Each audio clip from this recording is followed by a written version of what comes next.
কুমিল্লা সদরে একই স্থানে বিএনপির মনোনয়নপ্রাপ্ত মনিরুল হক চৌধুরীর ও মনোনয়ন বঞ্চিত হাজী আমিনুর রশিদ ইয়াসিনের সমাবেশ ঘিরে উত্তেজনা চলছে। ভিন্ন ভিন্ন স্থানে সমাবেশ করার নির্দেশ দিয়েছে প্রশাসন। সতর্ক অবস্থানে আছে আইনশৃঙ্খলা বাহিনী। এই মুহূর্তে আমাদের সহকর্মী কাজী এনামুল হক কুমিল্লা থেকে যুক্ত হচ্ছেন এই বিষয়ে সর্বশেষ খবর জানানোর জন্য। এনামুল, দুই পক্ষের অবস্থান সম্পর্কে এখন সর্বশেষ কি খবর আছে আপনার কাছে, এবং সমাবেশ শেষ পর্যন্ত হবে কিনা, প্রশাসন এই ব্যাপারে কি ধরনের নির্দেশনা দিয়েছে?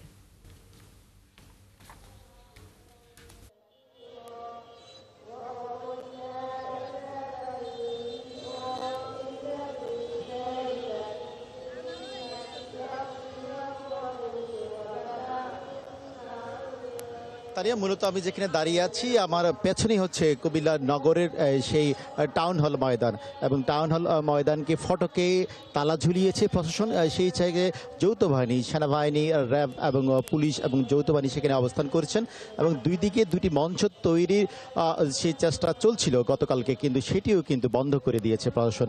এর মধ্যে প্রশাসন জানান দিয়েছে যে উভয় পক্ষকে দুটি জায়গায় দুটি স্থানে সমাবেশ করবে।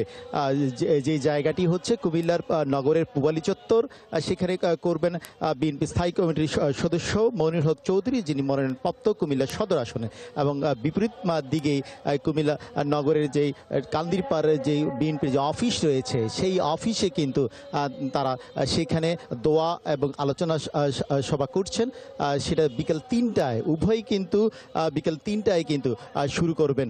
সেখানে নগরের কান্দিরপাড় যে দলীয় কার্যালয় আছে, কার্যালয়টির মধ্যে দোয়া, তারেক রহমান এবং বেগম খালেদা জিয়ার দোয়া এবং সুস্থতা কামনা করে তারা কিন্তু সে দোয়া মাহফিলের আয়োজন করেছে বিকাল 3টার দিকে। এবং নগরের পুবালী চত্বর এলাকায় প্রথম নির্বাচনী সমাবেশ করবেন মনিরুল হক চৌধুরী, এবং সেই জায়গায় কিন্তু টাউন হলকে ঘিরে রেখেছেন ভেতরে একজন নির্বাহী ম্যাজিস্ট্রেট রয়েছেন, এবং বাইরে কিন্তু আরেকজন কিন্তু নির্বাহী ম্যাজিস্ট্রেট আছেন। শুধুমাত্র যৌথ বাহিনীর মধ্যে সেনাবাহিনী, পুলিশ এবং সেই জায়গায় কিন্তু র্যাব সেই ফটকে কিন্তু অবস্থান নিয়েছেন, এবং কাউকে ঢুকতে দেওয়া হচ্ছে না সেই জায়গায়। এবং তার মাঝখান দিয়ে হচ্ছে নগরের কান্দিরপাড় এলাকায় যে সড়কটি, সেই সড়কটি কিন্তু অবস্থান করছেন, এবং এই জায়গাকে ঘিরে বিএনপি নেতাকর্মীর মধ্যে একরকম উত্তেজনা বিরাজ করছে।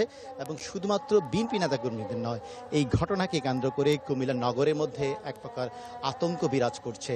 কখন এই দুই নেতার কর্মী সমর্থকদের মধ্যে একটি অপ্রীতিকর ঘটনা ঘটে। তো প্রশাসন বলছে সকল প্রকার অপ্রীতিকর ঘটনা এড়াতে তারা নজরদারি বাড়িয়েছেন, এবং সেই সাথে প্রশাসন একটি সতর্ক অবস্থায় কিন্তু রয়েছে। তানিয়া, ধন্যবাদ এনামুল হক।